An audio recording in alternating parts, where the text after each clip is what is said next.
Hey everyone, welcome back to Cosmic and Body Horror, the channel where I explore the dark and twisted side of fiction and reality. Today I have something different for you. I want to share with you a video from my new channel, Stories from the East, where I retell the classic tales from the Arabian Nights. If you are a fan of magic, adventure, romance and mystery, you will love these stories. In this video, you will hear the story of Shahrayar and Shahrazad and the merchant and the Ifrit. It's a story within a story within a story, and it will keep you on the edge of your seat. So sit back, relax and enjoy the show. And if you like what you see, please consider subscribing and supporting my new channel. It would mean a lot to me. Also, if you like the intro music, I upload the full soundtrack on my other channel. I will put links in the description. Thank you and let's get started. When it was the fourth night, Dunyazad asked her to finish the story, if she was not sleepy, and so she went on. I have heard, O fortunate king, that when the fisherman told the Ifrit that he would not believe him until he saw this with his own eyes, a shudder ran through the Ifrit, and he became a cloud of smoke hovering over the sea. Then the smoke coalesced and entered the jar bit by bit until it was all there. Quickly the fisherman picked up the brass stopper with its inscription and put it over the mouth of the bottle. He called out to the Ifrit, "Ask me how you want to die. By God, I am going to throw you into the sea and then build myself a house in this place so that I can stop anyone who comes fishing by telling them that there is an Ifrit here who gives anyone who brings him up a choice of how he wants to be killed." When the Ifrit heard this and found himself imprisoned in the bottle, he tried to get out but could not, as he was prevented by Solomon's seal, and he realized that the fisherman had tricked him. "I was only joking," he told the fisherman, who replied, "You are lying, you most despicable, foulest and most insignificant of Ifrits," and he took up the bottle. "No, no," called the Ifrit, but the fisherman said yes, yes, at which the Ifrit asked him mildly and humbly what he intended to do with him. "I am going to throw you into the sea," the fisherman told him. "You may have been there for 1800 years, but I shall see to it that you stay there until the last trump. Didn't I say? Spare me, may God spare you, and do not kill me lest God place you in the power of one who will kill you. But you refused and acted treacherously towards me. Now God has put you in my power, and I shall do the same to you. Open the bottle," implored the Ifrit, "so that I can do you good." "Damned liar," said the fisherman. "You and I are like the vizier of King Yunnan and Duban the sage." "What is their story?" asked the Ifrit, and the fisherman replied, You must know, Ifrit, that once upon a time in the old days in the land of Ruman there was a king called Yunan in the city of Fars. He was a wealthy and dignified man with troops and guards of all races, but he was also a leper, who had taken medicines of various kinds and used ointments, but whose illness doctors and men of learning had been unable to cure. There was an elderly physician known as Duban the Sage, who had studied the books of the Greeks, the Persians, the Arabs, and the Syrians. He was a master of medicine and of astronomy and was conversant with the fundamental principles of his subject, with a knowledge of what was useful and what was harmful. He knew the herbs and plants that were hurtful and those that were helpful, as well as having a mastery of philosophy, together with all branches of medicine and other sciences. When this man arrived at the city, within a few days he had heard that the king was suffering from leprosy, and that no doctor or man of learning had been able to cure him. He spent the night thinking over the problem, and when dawn broke he put on his most splendid clothes and went to the king, kissing the ground before him and calling eloquently for the continuance of his glory and good fortune. After introducing himself, he went on, "I have heard, your majesty, of the disease that has afflicted you and that, although you have been treated by many doctors, they have been unable to remove it. I shall cure you without giving you any medicine to drink or applying any ointments." Yunan was amazed to hear what he had to say and asked how he was going to do that, promising to enrich him and his children's children. "I shall shower favors on you," he said, "and grant you all your wishes, taking you as a boon companion and a dear friend." He then presented Duban with a robe of honor and treated him with favor, before asking, "Are you really going to cure my leprosy without medicines or ointment?" Duban repeated that he would, and the astonished king asked when this would be, urging him to be quick. "To hear is to obey," replied Duban, promising to do this the very next day. Duban now went to the city, where he rented a house in which he deposited his books, his medicines and his drugs. He took some of the latter and placed them in a polo stick, for which he made a handle, and he used his skill to design a ball. The next day, after he had finished, he went into the presence of the king, kissed the ground before him, and told him to ride out to the polo ground and play a game. The king was accompanied by the emirs, chamberlains, viziers and officers of state, and before he had taken his seat on the ground, Duban came up to him and handed him the stick. "Take this," he said. "Hold it like this, and when you ride on to the field, hit the ball with a full swing until the palm of your hand begins to sweat, together with the rest of your body. The drug will then enter through your palm and spread through the rest of you. When you have finished and the drug has penetrated, go back to your palace, wash in the baths and then go to sleep, for you will have been cured. That is all." At that, the king took the stick from him and mounted, holding it in his hand. He threw the ball ahead of him and rode after it, hitting it as hard as he could when he caught up with it, and then following it up and hitting it again until the palm of his hand and the rest of his body became sweaty because of his grip on the stick. When Duban saw that the drug had penetrated into the king's body, he told him to go back to his palace and bathe immediately. The king went back straight away and ordered that the baths be cleared for him. This was done, and house boys and mamluks hurried up to him and prepared clothes for him to wear. He then entered the baths, washed himself thoroughly and dressed before coming out, after which he rode back to his palace and fell asleep. So much for him, but as for Duban the sage, he returned to spend the night in his house, and in the morning he went to ask permission to see the king. On being allowed to enter, he went in, kissed the ground before him and addressed him with these verses which he chanted. "Virtues are exalted when you are called their father, a title that none other may accept. The brightness shining from your face removes the gloom that shrouds each grave affair. This face of yours will never cease to gleam, although the face of time may frown. Your liberality has granted me the gifts that rain clouds shower down on the hills. Your generosity has destroyed your wealth, until you reached the heights at which you aimed." When Duban had finished these lines, the king stood up and embraced him, before seating him by his side and presenting him with splendid robes of honor. This was because when he had left the baths he had looked at his body and found it, to his great delight and relief, pure and silver white, showing no trace of leprosy. In the morning, he had gone to his court and taken his seat on his royal throne, the chamberlains and officers of state all standing up for him, and it was then that Duban had come in. The king had risen quickly for him, and after the sage had been seated by his side, splendid tables of food were set out, and he ate with the king, and kept him company for the rest of the day. The king then made him a present of 2,000 dinars, in addition to the robes of honor and other gifts, after which he mounted him on his own horse.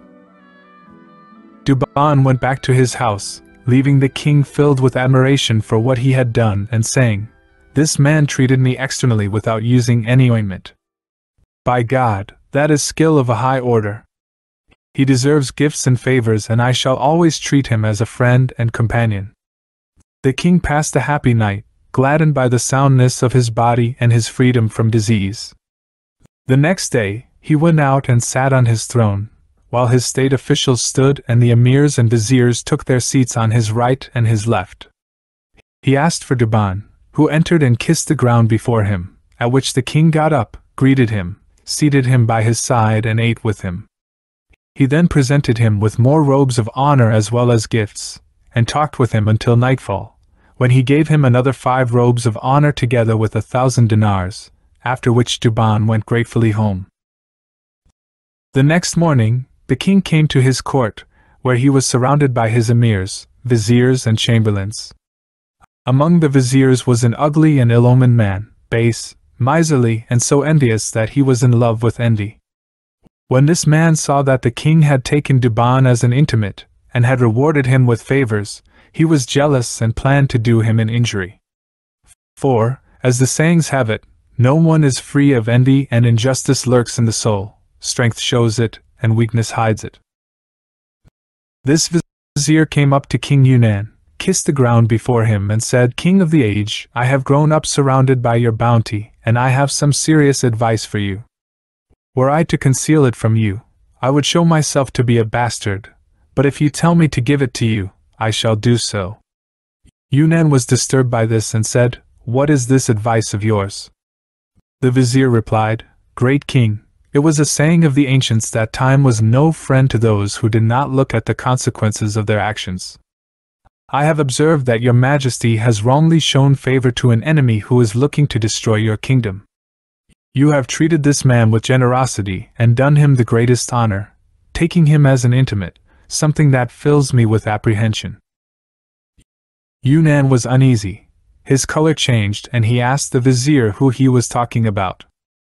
"If you are asleep, wake up," the vizier told him, and went on, "I am talking about the sage Duban." "Damn you!" exclaimed Yunan. "This is my friend and the dearest of people to me, for he cured me through something that I held in my hand from a disease that no other doctor could treat. His like is not to be found in this age or in this world, from west to east. You may accuse him, but today I am going to assign him pay and allowances, with a monthly income of 1,000 dinars, while even if I divided my kingdom with him, this would be too little. I think that it is envy that has made you say this," reminding me of the story of King Sinbad. Morning now dawned and Shahrazad broke off from what she had been allowed to say. When it was the 5th night, Dunyazad asked her sister to finish the story if she was not too sleepy, and Shahrazad said, "I have heard, O fortunate king, that King Yunan accused his vizier of being jealous of Duban and wanting to have him killed. Then after that I would regret it," Yunan added, "as King Sinbad regretted killing his falcon."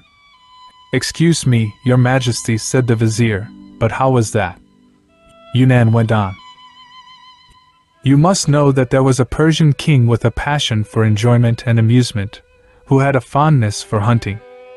He had reared a falcon which was his constant companion by night and by day, and which would spend the night perched on his wrist. He would take it hunting with him, and he had a golden bowl made for it which he hung round its neck and from which it could drink. One day the chief falconer came to where he was sitting and told him that it was time to go out hunting. The king gave the orders and went off with the falcon on his wrist until he and his party reached a wadi, where they spread out their hunting cordon.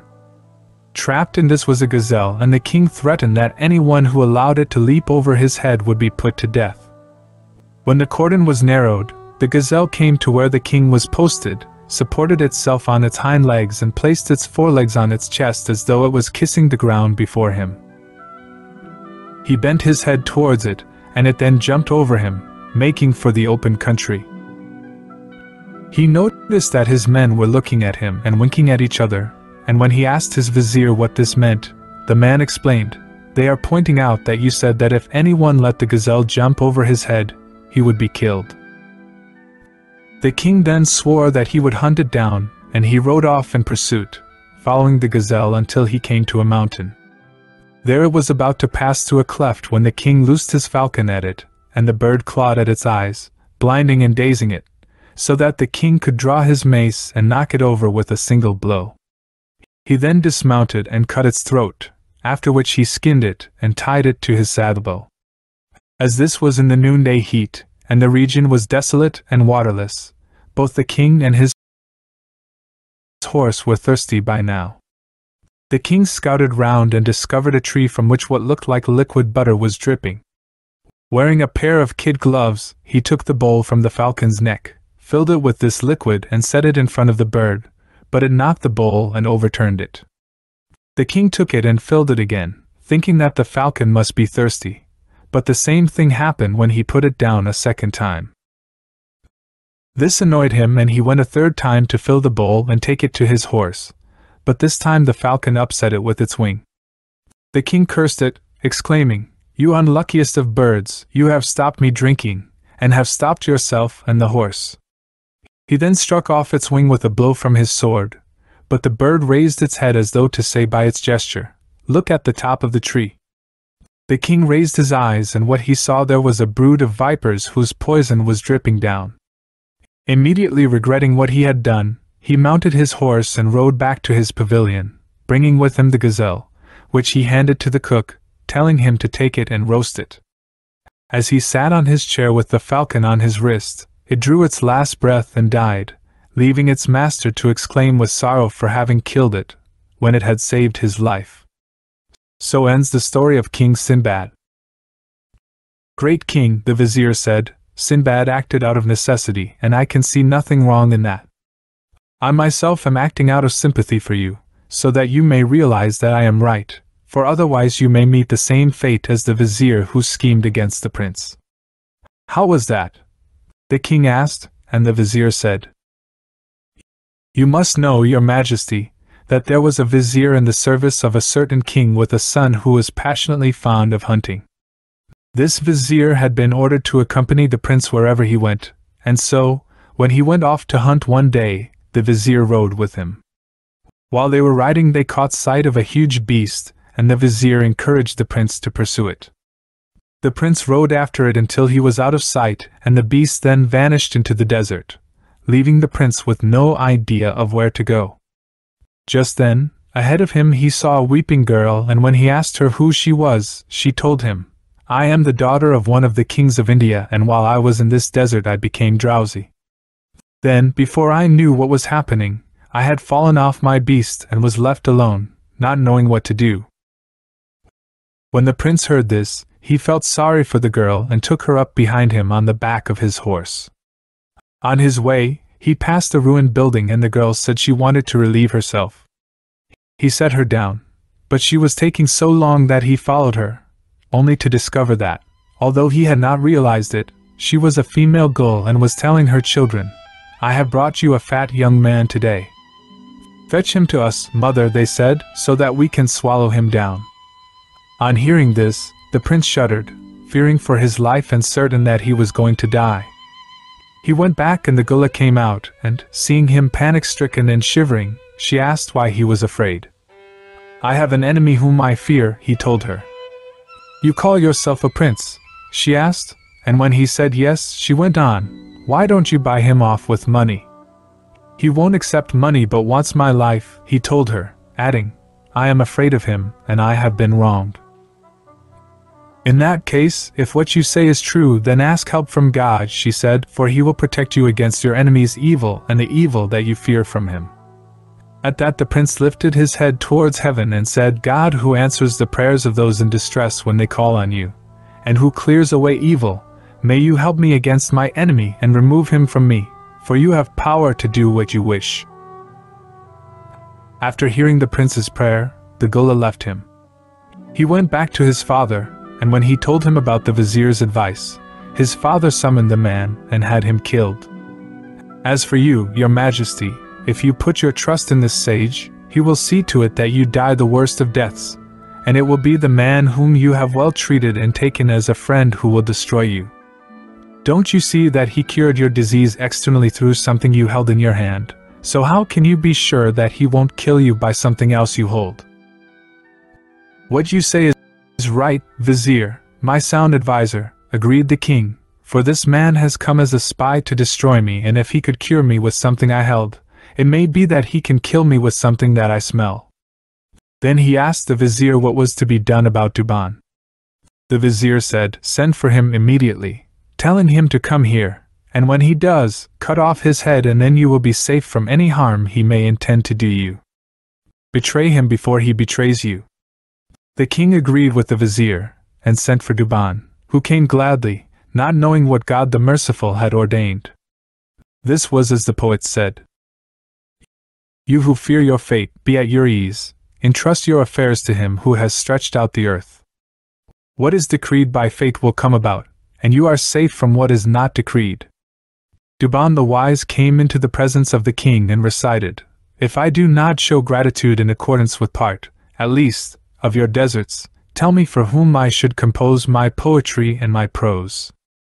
Before I asked, you granted me favors that came with no delay and no excuse. Why then do I not give you your due of praise, lauding your generosity in secret and in public? I shall record the benefits you heaped on me, lightening my cares, but burdening my back. He followed this with another poem. Turn aside from cares, and trusting your affairs to fate, rejoice in the good that will come speedily to you, so that you may forget all that is past. There is many a troublesome affair whose aftermath will leave you incontent. God acts according to his will, do not oppose your God. He also recited, Leave your affairs to God, the gentle, the omniscient, and let your heart rest from all worldly care. Know that things do not go as you wish, they follow the decree of God, the King. He then recited, Be of good cheer, relax, forget your cares, cares eat away the resolute man's heart. Planning is no help to a slave who has no power. Abandon this and live in happiness. The king asked him, Do you know why I have sent for you? No one knows what is hidden except for God, Duban replied. I have sent for you, said the king, in order to kill you and take your life. This astonished Duban, who said, Why should you kill me, your majesty, and what is my crime? I have been told that you are a spy, answered the king, and that you have come to murder me. I am going to kill you before you can do the same to me. The king then called for the executioner and said, Cut off this traitor's head, so that we may be freed from his evil doing. Spare me, said Duban, and God will spare you. Do not kill me, lest he kill you. He then repeated what I repeated to you, Ifrit, but you would not give up your intention to kill me. Similarly, the king insisted, I shall not be safe unless I put you to death. You cured me with something that I held in my hand, and I cannot be sure that you will not kill me with something that I smell or in some other way. Duban said, My reward from you, O king, is the reward of good by evil, but the king insisted, You must be killed without delay. When Duban was certain that the king was going to have him killed, he wept in sorrow for the good that he had done to the undeserving, as the poet has said. You can be sure that Maimuna has no sense, though this is what her father has. Whoever walks on dry or slippery ground, and takes no thought, must fall. The executioner then came up, blindfolded him and unsheathed his sword, asking the king's permission to proceed. Duban was weeping and imploring the king, Spare me and God will spare you. Do not slay me lest God slay you. He recited, I gave my good advice and yet had no success, while they succeeded, but through treachery. What I advised humiliated me. If I live, never shall I give advice again. If not, after my death let all advisers be accursed. Then he said to the king, If this is how you reward me, it is the crocodile's reward. The king asked for the story of the crocodile, but Duban replied, I cannot tell it to you while I am in this state. I conjure you by God to spare me so that God may spare you. At that one of the king's courtiers got up and asked the king for Duban's life, pointing out, We have not seen that he has done you any wrong, but only that he cured you of a disease that no wise doctor was able to treat. The king said, You do not know why I have ordered his death, but this is because if I spare him, I shall certainly die. A man who cured me of my illness by something that I held in my hand is able to kill me by something that I smell. I am afraid that he has been bribed to murder me, as he is a spy, and this is why he has come here. He must be executed, and after that I shall be safe. Duban repeated his plea for mercy, but on realizing that he could not escape execution, he said to the king, If I must be killed, allow me a delay so that I may return to my house, give instructions to my family and my neighbors about my funeral, settle my debts, and give away my books of medicine. I have a very special book which I shall present to you to be kept in your treasury. What is in the book? Asked the king. Innumerable secrets, Duban replied, the least of which is that, if you cut off my head and then open 3 pages and read 3 lines from the left-hand page, my head will speak to you and answer all your questions. The astonished king trembled with joy. When I cut off your head, will you really talk to me? He asked. Yes, said Duban. This is an amazing thing, exclaimed the king, and he sent him off under escort. Duban returned to his house and settled all his affairs, and then the next day he came back to the court, where all the viziers, chamberlains, deputies and officers of state assembled, until the place looked like a garden in flower. He entered and was brought before the king, carrying with him an old book together with a colarium case containing powder. He sat down and asked for a plate, which was brought. He then poured the powder on it and spread it out, after which he said, King, take this book, but don't open it until you cut off my head. When you have done that, set the head on the plate and have it pressed into the powder. At that, the flow of blood will halt, and you can then open the book. The king took the book from him and gave orders for his execution. The executioner cut off his head, which fell on the plate, where it was pressed down into the powder. The blood ceased to flow, and Duban the Wise opened his eyes and said, O king, open the book. The king did this, but he found the pages stuck together, so he put his finger into his mouth, wet it with his spittle, and with difficulty he opened the first, the second, and the third pages. He opened 6 pages in all, but when he looked at them, he could find nothing written there. Wise man, he said, there is no writing here. Open more pages, said Duban. The king opened 3 more, but soon afterwards he felt the poison with which the book had been impregnated spreading through him. He was racked by convulsions and cried out that he had been poisoned, while Duban recited. They wielded power with arrogance, but soon it was as though their power had never been. If they had acted justly, they would have met with justice, but they were tyrants, and time played the tyrant in return, afflicting them with grievous trials. It was as though here fate was telling them, this is a return for that, and time cannot be blamed. As soon as Duban's head had finished speaking, the king fell dead. Know then, Ifrit, that had he spared Duban, God would have spared him, but as he refused and looked to have him killed, God destroyed him. Had you spared me, God would have spared you. Morning now dawned and Shahrazad broke off from what she had been allowed to say. Then, when it was the 6th night, her sister, Dunyazad, told her to finish the story, and Shahrazad said, If the king permits me. Go on, he replied, and she continued. I have heard, O fortunate king, that the fisherman told the Ifrit, had you spared me, I would have spared you, but you wanted nothing but my death, and so now I am going to destroy you by throwing you into the sea here, imprisoned in this bottle. The Ifrit cried out, I implore you, in God's name, fisherman, don't do this. Spare me and don't punish me for what I did. If I treated you badly, do you for your part treat me well, as the proverb says. You who do good to the evildoer, know that what he has done is punishment enough for him. Do not do what Amama did to Attica. What was that? Asked the fisherman, but the Ifrit said, I cannot talk while I am imprisoned, but if you let me out, I shall tell you the story. The fisherman said, Stop talking like this, for I shall certainly throw you into the sea and I am never going to release you.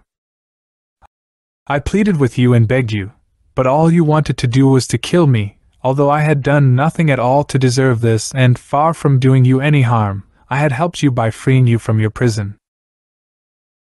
When you did that to me, I realized that you were an evildoer. Be sure that, when I throw you into the sea, if anyone brings you out, I will tell him what you did to me and warn him, so that he may throw you back again, and there you will stay until the end of time or until you perish. Free me, pleaded the Ifrit. This is a time for generosity, and I promise you that I shall never act against you again, but will help you by making you rich. At this, the fisherman made the Ifrit promise that were he freed, far from hurting his rescuer, he would help him. When the fisherman was sure of this and had made the Ifrit swear by the greatest name of God, he opened the bottle and the smoke rose up, until it had all come out and had formed into a hideous shape. The Ifrit then picked the bottle up and hurled it into the sea, convincing the watching fisherman that he was going to be killed. The man soiled his trousers, crying, This is not a good sign. But then his courage came back and he said, God Almighty has said, Fulfill your promise, for your promise will be questioned. You gave me your word, swearing that you would not act treacherously to me, as otherwise God will do the same to you, for he is a jealous God who bides his time but does not forget. I say to you what Duban the Wise said to King Yunnan. Spare me and God will spare you. The Ifrit laughed and told the fisherman to follow him as he walked ahead. This the fisherman did, scarcely believing that he was safe. The pair of them left the city, climbed a mountain, and then went down into a wide plain. There they saw a pool, and after the Ifrit had waded into the middle of it, he asked the fisherman to follow him, which he did. When the Ifrit stopped, he told the fisherman to cast his net, and the man was astonished to see that the pond contained colored fish, white, red, blue, and yellow. He took out his net, cast it, and when he drew it in he found 4 fish, each a different color. He was delighted by this, and the Ifrit said, Present these to the Sultan, and he will enrich you. Then I asked you in God's name to excuse me, since at this time I know no other way to help you. I have been in the sea for 1800 years and this is the first time that I have seen the face of the land. After advising the fisherman not to fish the pool more than once a day, he took his leave, speaking words of farewell. Then he stamped his foot on the earth and a crack appeared into which he was swallowed. The fisherman returned to the city, full of wonder at his encounter. He took the fish to his house, where he brought out an earthenware bowl, filled it with water and put them in it. As they wriggled about in the water, he placed the bowl on his head and went to the palace as the Ifrit had told him. When he came to the king and presented him with the fish, the king was astonished, for never in his life had he seen anything like them. He gave orders that they were to be handed over to a slave girl who was acting as cook but whose skill had not yet been tested, as she had been given him 3 days earlier by the king of Rum. The vizier told her to fry the fish, adding that the king had said that he was testing her only in the hour of need, and that he was putting his hopes in her artistry and cooking skills, for the fish had been given him as a present. After issuing these instructions, the vizier went back to the king, who told him to hand the fisherman 400 dinars. After he had passed over the money, the man stowed it inside his clothes and set off back home at a run, falling, getting up and then stumbling again, thinking that this was all a dream. He bought what was needed for his family, and then returned to his wife in joy and delight.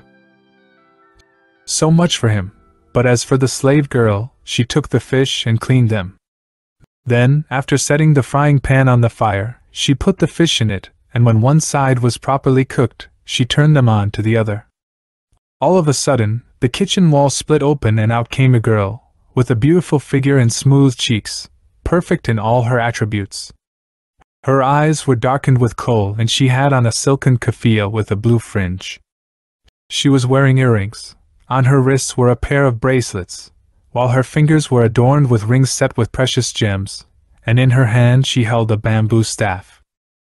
Thrusting this into the pan, she asked, "Fish, are you still faithful to your covenant?" At which the cook fainted. The girl repeated her question a second and a third time, and the fish raised their heads from the pan and said, "Yes, yes," in clear voices, and then they recited, "If you return, we return. If you keep faith, then so do we, but if you go off, we are quits." At that, the girl turned the pan upside down with her staff and left through the hole from which she had come, after which the wall closed up behind her.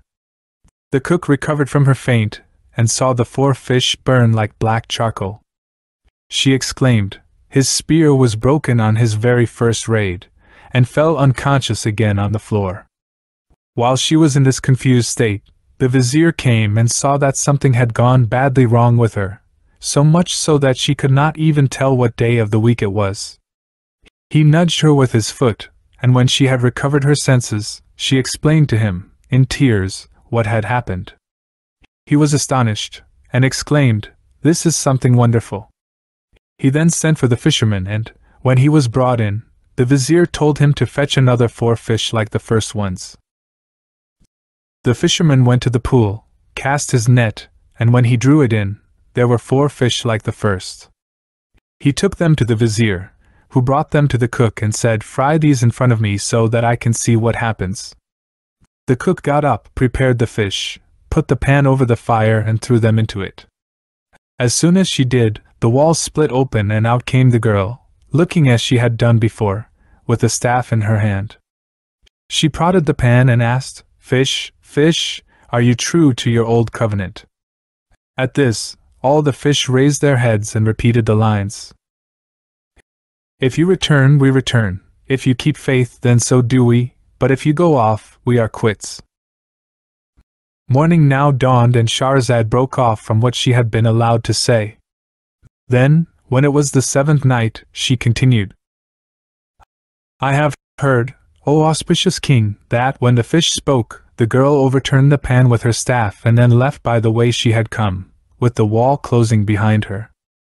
At that, the vizier got up and said, "This is something which must not be kept from the king." So he went to the king and told him the story, explaining what he had seen for himself. "I must see this with my own eyes," said the king, and at that the fisherman was sent for and told to bring another 4 fish like the others. He went down to the pool with 3 guards as an escort and brought the fish immediately.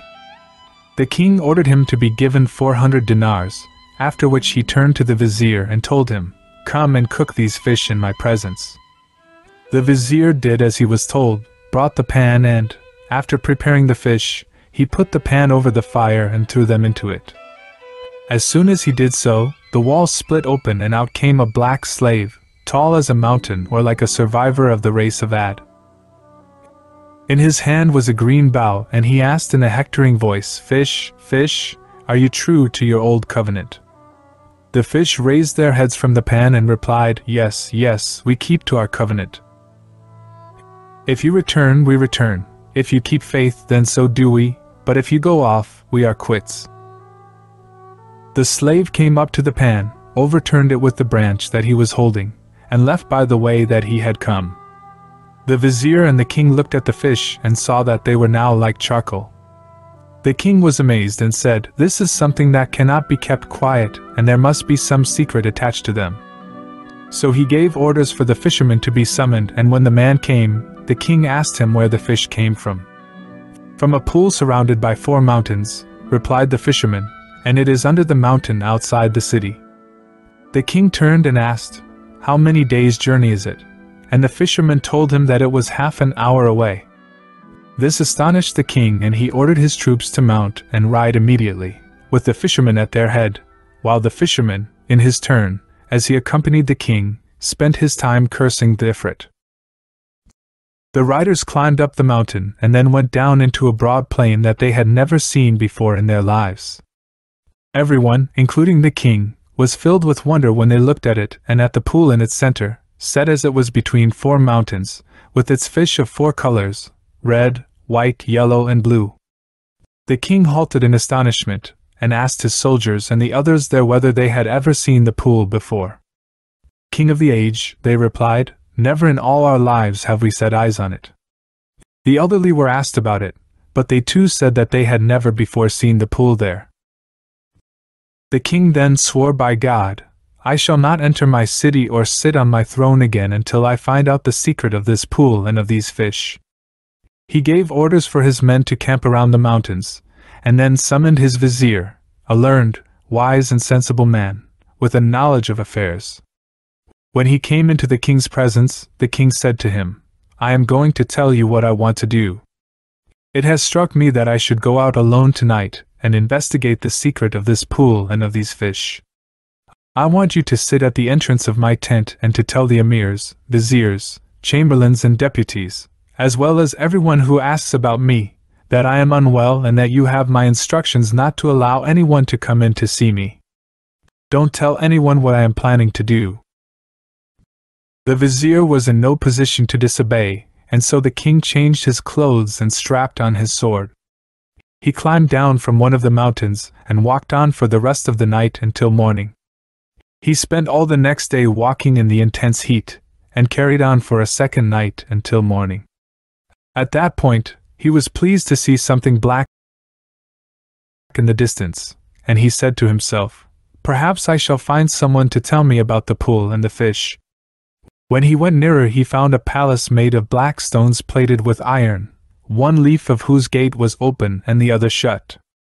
Joyfully he stood by the door and knocked lightly. On hearing no reply, he knocked a second and a third time, and when there was still no answer, he knocked more loudly. When no one answered, he was sure that the palace must be empty, and so, plucking up his courage, he went through the gate to the passage that led from it, and called out, "People of the palace, here is a passing stranger. Have you any food?" He repeated this a second and a third time, and when there was still no reply, emboldened and heartened, he went through the passage to the center of the palace. This was furnished with silks, starry tapestries and other hangings, but there was no one there. In the center was an open space, leading to 4 halls.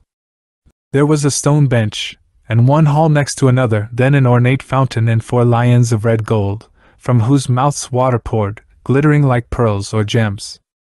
Round and about were birds, and over the top of the palace there was a net of gold that kept them from flying away. But the king was astonished and saddened that he had not seen anyone whom he could ask about the plain, the pool, the fish, the mountains, and the palace. He was sitting between the doors, sunk in thought, when suddenly he heard a plaintive sound coming from a sorrowful heart, with a voice chanting these verses: "I try to hide what I suffer at your hands, but this is clear, with my eyes exchanging sleep for sleeplessness. Time, ye either spare me nor cease your work, and it is between hardship and danger that my heart lies. Have you no mercy on one whom love's law has abased, or on the wealthy who is now made poor? I was jealous of the breeze as it blows over you, but when fate pounces, then men's eyes are blind. What can the archer do if, as he meets the foe, his bowstring snaps just when he wants to shoot? When cares mass to assault a man, where can he flee from destiny and fate?" When the king heard this lament, he got up and, following the sound, he found a curtain lowered over the door of a room. He lifted it, and behind it he found a handsome young man, well-made, eloquent, with a bright face, ruddy cheeks and a mole on his cheek like a disk of amber. He was seated on a couch raised 1 cubit from the ground, and he fitted the poet's description. "There is many a slender one whose dark hair and bright forehead have made mankind to walk in dark and light. Do not find fault with the mole upon his cheek. I would sell my brother in exchange for such a speck." The king was glad to see him, and greeted him. He, for his part, was sitting there wearing a silk gown embroidered with Egyptian gold, and on his head was a crown studded with gems. He was showing signs of grief, but when the king greeted him, he replied with the utmost courtesy, "Your dignity deserves that I should rise for you, but I have an excuse for not doing so." "I excuse you, young man," said the king. "I am your guest, and I am also here on an important errand. I want you to tell me about the pool, the fish, this palace, the reason why you are here alone, and why you are weeping." When the young man heard this, tears coursed down his cheeks, and he wept bitterly until his breast was drenched. He then recited, "Say to the one to whom time grants sleep, how often misfortunes subside only to rise up. While you may sleep, God's eye remains sleepless. For whom is time unclouded, and for whom do worldly things endure?"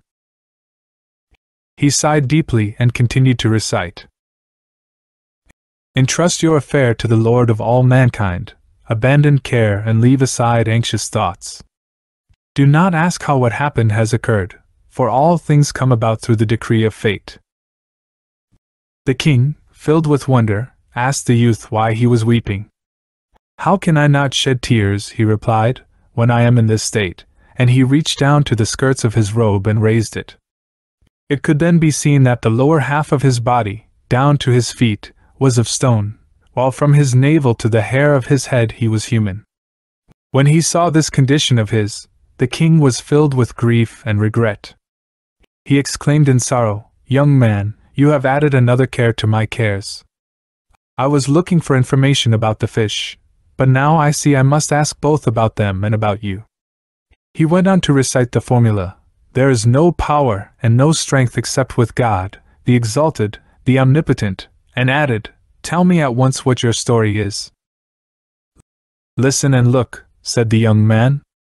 "My ears and eyes are ready," replied the king, and the young man continued, "There is a marvelous tale attached to the fish and to me, which, were it written with needles on the corners of the eyes, would be a lesson for all who can learn." "How is that?" asked the king, and the young man replied, "You must know that my father was the ruler of this city. His name was Mahmud, and he was the king of the Black Islands and of these 4 mountains. He died after a reign of 70 years, and I succeeded him on the throne. I married my cousin, who loved me so deeply that, if I left her, she would neither eat nor drink until my return. She stayed with me for 5 years, but then one day she went in the evening to the baths.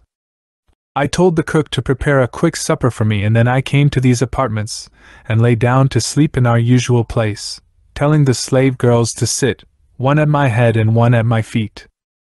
I was disturbed because of my wife's absence, and although my eyes were shut, I could not sleep and I was still alert. It was then that I heard the slave girl who was sitting at my head saying to her companion, 'Masuda, how unfortunate our master is, and how miserable are the days of his youth. What damage he suffers at the hands of that damned harlot, our mistress.' 'Yes,' answered the other, 'may God curse treacherous adulteresses. A man like our master is too young to satisfy this whore, who every night sleeps outside the palace.' The girl at my head said, 'Our master is dumb and deluded in that he never asks questions about her. Do you think that he knows about her, and that she does this with his consent?' exclaimed the other, adding, 'She prepares him a drink that he takes every night before he goes to sleep, and in it she puts a sleeping drug. He knows nothing about what happens or where she goes. After she has given him the drink, she puts on her clothes, perfumes herself and goes out, leaving him till dawn. Then she comes back to him and burns something under his nose so that he wakes from his sleep.' When I heard what the girls were saying, the light became darkness in my eyes, although I could not believe that night had come. Then my wife returned from the baths. Our table was spread and we ate, after which we sat for a time talking, as usual. Then she called for my evening drink, and when she had given me the cup which she had poured out, I tipped the contents into my pocket, while pretending to be drinking it as usual. I lay down immediately, and pretending to be asleep, I heard her saying, 'Sleep through the night and never get up. By God, I loathe you and I loathe your appearance. I am tired of living with you, and I don't know when God is going to take your life.' She then got up, put on her most splendid clothes, perfumed herself, and taking my sword she strapped it on and went out through the palace gates, while for my part one got up and followed her out. She made her way through the markets until she reached the city gate. She spoke some words that I could not understand, at which the bolts fell and the gate opened. My wife went out, without realizing that I was following her, and passed between the mounds until she came to a hut with a brick dome. As she went in through its door, I climbed onto the roof and looked down to see her enter and go up to a black slave. One of his lips looked like a pot lid and the other like the sole of a shoe, a lip that could pick up sand from the top of a pebble. The slave was lying on cane stalks. He was leprous and covered in rags and tatters. As my wife kissed the ground before him, he raised his head and said, "Damn you, why have you been so slow? My black cousins were here drinking, and each left with a girl, but because of you I didn't want to drink." She said, "My master, my darling, delight of my eyes, don't you know that I am married to my cousin, whose appearance I hate and whose company I loathe? Were it not that I am afraid for you, I would not let the sun rise before the city had been left desolate, echoing to the screeches of owls and the cawing of crows, the haunt of foxes and wolves, and I would move its stones to behind Mount Kaf." "You are lying, damn you," said the black man. "I swear by the chivalry of the blacks, and don't think that our chivalry is like that of the whites, that if you are as late as this once more, I will never again keep company with you or join my body to yours. You are playing fast and loose with me. Am I here just to serve your lust, you stinking bitch, vilest of the whites?" As I looked on and listened to what they were saying, the world turned black for me and I didn't know where I was. My wife was standing weeping, humbling herself before the slave and saying, "My darling, fruit of my heart, if you are angry with me, who will save me, and if you throw me out, who will shelter me, my darling and light of my eyes?" She went on weeping and imploring him until, to her delight, she managed to conciliate him. She then got up and took off all her clothes. "My master," she said, "is there anything for your servant to eat?" "Lift the pan cover," he said. "There are some cooked rat bones beneath it that you can eat, and you can then go to this jar and drink the remains of the beer there." After my wife had eaten and drunk, she washed her hands and her mouth before lying down naked on the cane stalks with the slave, and getting in with him beneath the rags and tatters. When I saw what she had done, I lost control of myself, and climbing down from the top of the roof, I drew the sword that I had brought with me, intending to kill them both. First I struck the neck of the slave, and thought that he was dead. Morning now dawned on Shahrazad, and she broke off from what she had been allowed to say. Then, when it was the 8th night, she continued. "I have heard, O auspicious king," that the young man said. "I struck the slave with the intention of cutting off his head, but I had failed to sever his jugular, and only cut his gullet, skin and flesh." He let out a loud snort, and as my wife stirred, I stepped back, returned the sword to its sheath and went back to the city, where I entered the palace and lay down on my bed until morning.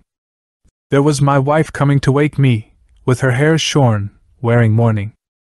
She said, "Cousin, don't object to what I am doing, as I have had news that my mother has died and that my father has been killed fighting the infidels, while one of my brothers has died of a fatal sting and the other of a fall.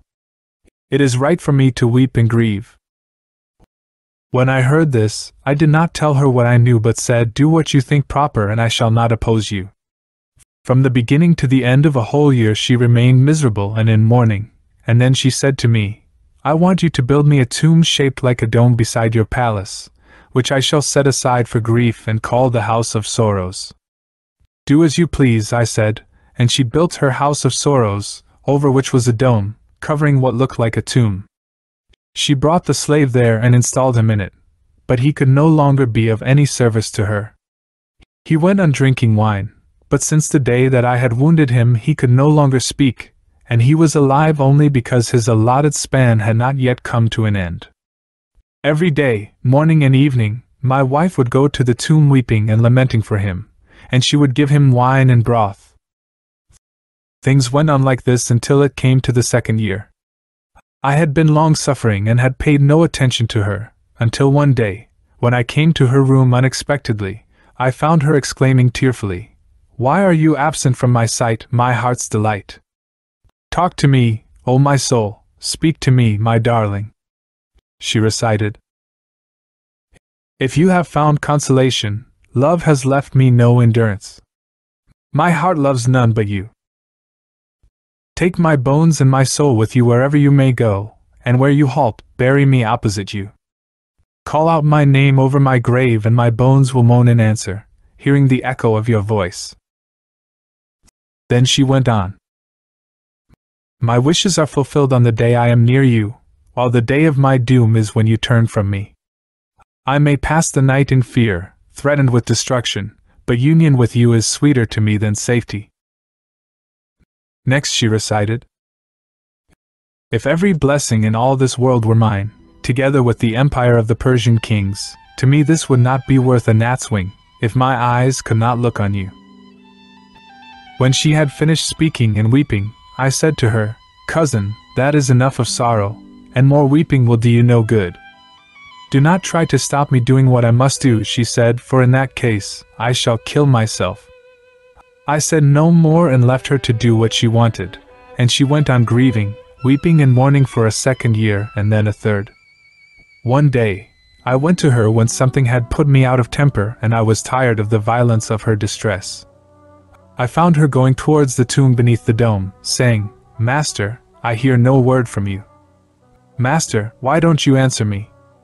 Then she recited. Grave, grave, have the beloved's beauties faded?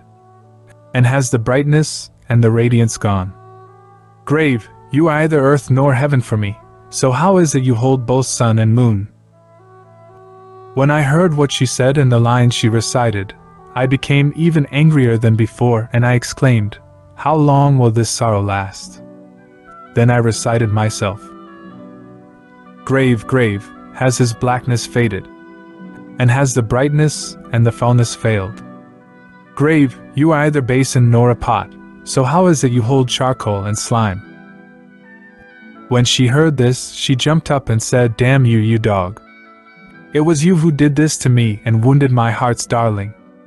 You have caused me pain and robbed him of his youth, so that for 3 years he has been neither dead nor alive.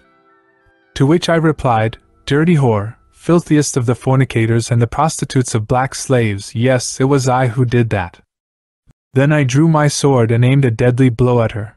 But when she heard what I said and saw that I was intending to kill her, she burst out laughing and said, Off, you dog! What is past cannot return and the dead cannot rise again. But God has given the man who did this to me into my power. Because of him there has been an unquenchable fire in my heart, and a flame that cannot be hidden. Then, as she stood there, she spoke some unintelligible words and added, Through my magic become half stone and half man. It was then that I became as you see me now, unable to stand or to sit, either dead nor alive. After this, she cast a spell over the whole city, together with its markets and its gardens. It had contained 4 different groups, Muslims, Christians, Jews and Magians, and these she transformed into fish, the white fish being the Muslims, the red the Magians, the blue the Christians and the yellow the Jews, and she transformed the 4 islands into 4 mountains that surround the pool. Every day she tortures me by giving me 100 lashes with her whip until the blood flows down over my shoulders. Then she dresses me in a hair shirt of the kind that I am wearing on my upper half, over which she places this splendid gown. The young man then wept and recited, O my God, I must endure your judgment and decree, and if that pleases you, I shall do this. Tyrants have wronged me and oppressed me here, but paradise may be my recompense. My sufferings have left me in sad straits, but God's choice as his favored prophet intercedes for me. The king then turned to the youth and said, Although you have freed me from one worry, you have added another to my cares. Where is the woman, and where is the tomb with the wounded slave? He is lying in his tomb beneath the dome, said the young man, and she is in that chamber opposite the door. She comes out once each day at sunrise, and the first thing she does is to strip me and give me 100 lashes. I weep and call out, but I cannot move to defend myself, and after she has tortured me, she takes wine and broth to the slave. She will come early tomorrow. By God, young man, said the king, I shall do you a service for which I shall be remembered and which will be recorded until the end of time." He then sat talking to him until nightfall, when they both slept. Close to dawn the king rose, stripped off his clothes, drew his sword and went to where the slave lay, surrounded by candles, lamps, perfumes and unguents. He came up to the slave and killed him with one blow, before lifting him onto his back and throwing him down a well in the palace. After that, he wrapped himself in the slave's clothes and lay down in the tomb with the naked sword by his side. After an hour, the damned sorceress arrived, but before she entered the tomb, she first stripped her cousin of his clothes, took a whip and beat him. He cried out in pain, "The state that I am in is punishment enough for me. Cousin, have pity on me." "Did you have pity on me?" she asked, "and did you leave me, my beloved?"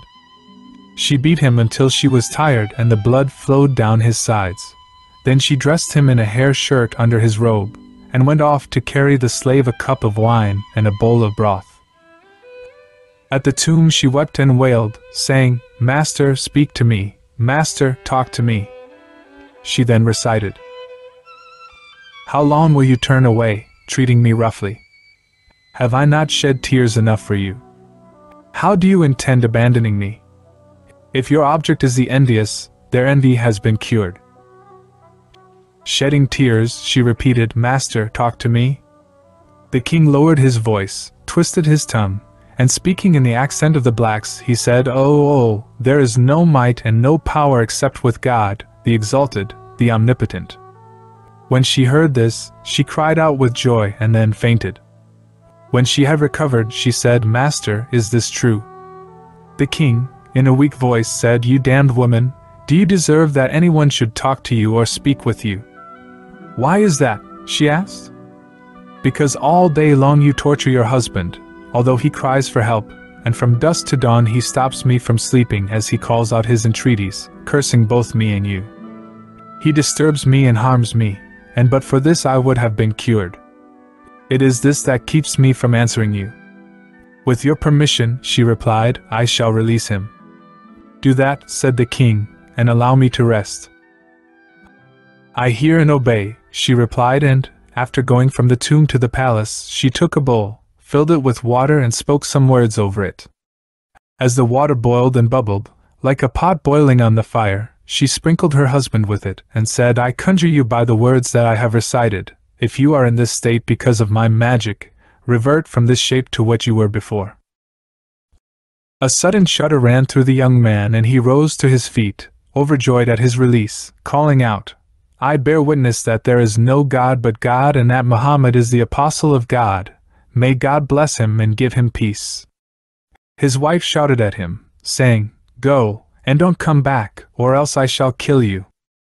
He left her and she went back to the tomb, where she said, "Master, come out to me, so that I may see your beautiful form." In a weak voice the king replied, "What have you done?" "You have brought me relief from the branch but not from the root." "My beloved, my black darling," she said, "what is the root?" "Curse you, you damned woman," he replied. "It is the people of the city and of the 4 islands. Every night at midnight the fish raise their heads asking for help and cursing me and you. It is this that stops my recovery.